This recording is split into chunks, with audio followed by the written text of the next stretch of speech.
mini vlog. Hello mga mi, this is Mommy Ann and Arya. Eto nga pala yung mga kaganapan kahapon mga mi. So, bali nagising nga pala kami na maaga ni Arya niyan. Siguro yung mga oras niyan, 6 a.m. nga pala. Naaya kasi si Arya sa pre-session ng play school. So, since wala rin naman kaming gagawin, ay pupuntahan na nga din pala namin yan. Nagtimpla na nga din pala ako ng kape dyan mga mi. After ko nga pala magtimpla ng kape, since mainit pa nga pala yon at hindi ko maiinom, ayan, inumpisahan ko na nga pala munang ligpitin dyan yung higaan namin ni Arya. Medyo natutuwa pa nga ako kay Arya dyan kasi nanggugulo talaga siya. So ayan, medyo nahihirapan talaga ako magligpit. Well anyway, ayan, nag-start na nga din pala ako dyan. Kahit patakbo-takbo si Arya dyan, hinayaan ko na nga lang din muna siya.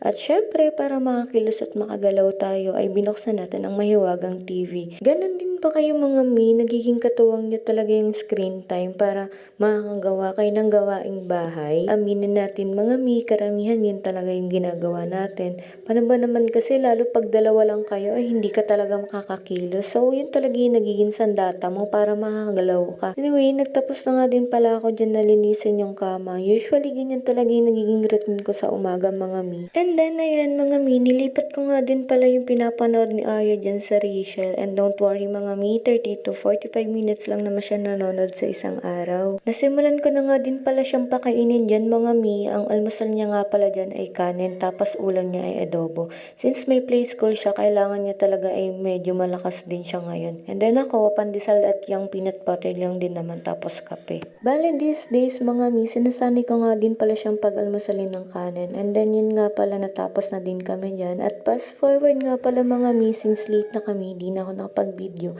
And ayan nga pala yung outfit niya papasok. Tapos, ayan, nakarating na nga din pala kami sa school yan mga mi, hindi na ako nakapag-film. Kasi sobra talaga kami nagmamadali. And then yun nga, na-late na nga din pala kami, nag-start na sila. Tapos yan, color. And then nag-painting nga din pala sila dyan mga mi. Medyo natutuwa kay Arya kasi, ayan, mas gusto niya na mag-isa na siya na lang din yung magpa-paint dyan. Share ko nga din pala sa inyo mga mi na sobrang babait nga pala ng teachers ni Arya dito. At sobrang mga generous talaga. Kita mo yan, pre-session talaga. In-invite kami dyan, lalo pag wala kaming ginagawa, diba ang saya. At nag-enjoy din naman si Arya. So ayan, fast forward nga pala mga mi, ay pauwi na nga din pala kami ni Arya. Sumasakay nga din pala kami ng jeep dyan, then maglalakad na nga lang din kami ng mga ilang minuto. Sobrang tirik nga pala ng mga oras na yun mga mi, siguro 11:30 AM na nga din pala kami nakauwi niyan. Naglalakad pa kasi kami, tapos ayan, nagpapakarga na nga din pala si Arya dyan, pero sabi ko sa kanya mabigat na siya, big girl na siya, kaya niya na din maglakad. Simula kasi nung kumakain na siya sa umaga ng kanin, talagang naging solid talaga si Arya. Kita naman talaga yung binagbago sa kanya kung napapanood yung mga videos. Well anyway, mga ilang minuto nga pala mga mi, ayan, pauwi na nga din kami or nakauwi na nga din pala kami niyan. And then niready na nga din pala namin yung kakainin namin. Bumili nga din pala kami ng ulam niyan kasi nakulangan na nga din kami ng ulam. And then ayan, sinusubuan ko na nga din pala si Arya diyan.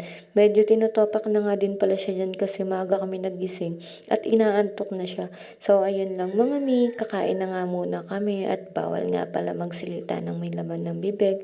See you on my next video. Bye!